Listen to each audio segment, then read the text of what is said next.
नमस्कार दोस्तों, आपका स्वागत है सैक न्यूज़ 24 पर। तो दोस्तों, यूएस की तरफ से एक काफ़ी इम्पोर्टेंट कमिटमेंट निकल के आई है। यहाँ पर यूएस ने कहा है कि वो इंडिया को वर्ल्ड की सबसे बेहतरीन और एडवांस टेक्नोलॉजी देगा और साथ ही साथ इंडिया को फाइनेंस करने के लिए भी तैयार है, क्योंकि भारत सरकार का टारगेट है कि 2030 तक हम 450 गीगावाट रिन्यूएबल एनर्जी को जनरेट करेंगे और 2022 आते आते हम 175 गीगावाट रिन्यूएबल एनर्जी को जनरेट करेंगे। लेकिन चाइनीज़ वायरस के चलते हमारे सारे प्लान थे वो सब काफ़ी डिले हो गए हैं। भारत की जो प्लानिंग थी एटलीस्ट 100 गीगावाट रिन्यूएबल एनर्जी अकेले सोलर पावर से ही जनरेट करना, बट रियलिटी देखें तो अब तक हम इसके आधे टारगेट तक को भी अचीव नहीं कर पाए।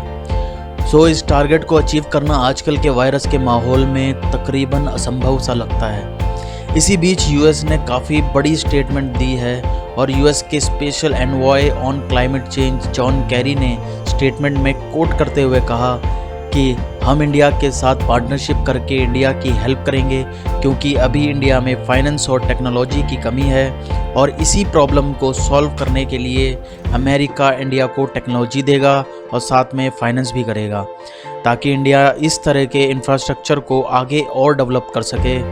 जॉन कैरी के इस स्टेटमेंट के रिस्पांस में यूएस के कांग्रेसमैन जो विल्सन, जो कि साउथ कैरोलिना से हैं, उन्होंने भी कहा कि इंडिया ने प्राइम मिनिस्टर मोदी जी की अध्यक्षता में काफ़ी ज़्यादा बढ़िया काम किया है रिन्यूएबल एनर्जी के क्षेत्र में और आने वाले समय में इंडिया में कार्बन एमिशन में भारी कमी करने की भी आवश्यकता है।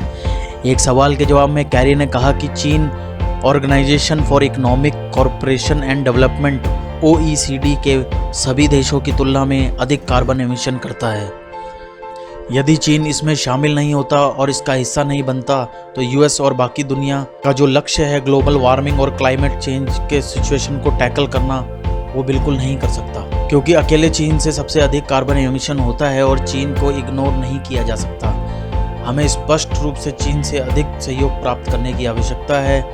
वैसे देखने वाली बात यह भी है कि आज के समय में चीन पूरे ह्यूमैनिटी के लिए थ्रेट बनता जा रहा है, चाहे वो पॉल्यूशन हो, चाहे बायो वेपन हो जैसे कि कोविड-19 और इसके जैसे कई वायरस, और छोटे देशों को धमकी देना, डेब्ट ट्रैप में फंसाना, अपनी ज़मीन को और बढ़ाने की नीयत रखना और साइबर अटैक कर दूसरे देशों में हमला करना। और आपको बता दें कि चीन को यूएन में परमानेंट सीट मिली हुई है। इतना सब कुछ करने के बाद भी कोई भी देश खुलकर चीन का विरोध नहीं कर पाता, और अगर करता है तो लेफ्टिस्ट मीडिया खुल के उस देश के बारे में छापना शुरू कर देती हैं। वैसे आपकी क्या राय है चीन पर, कृपया कमेंट करके ज़रूर बताएं।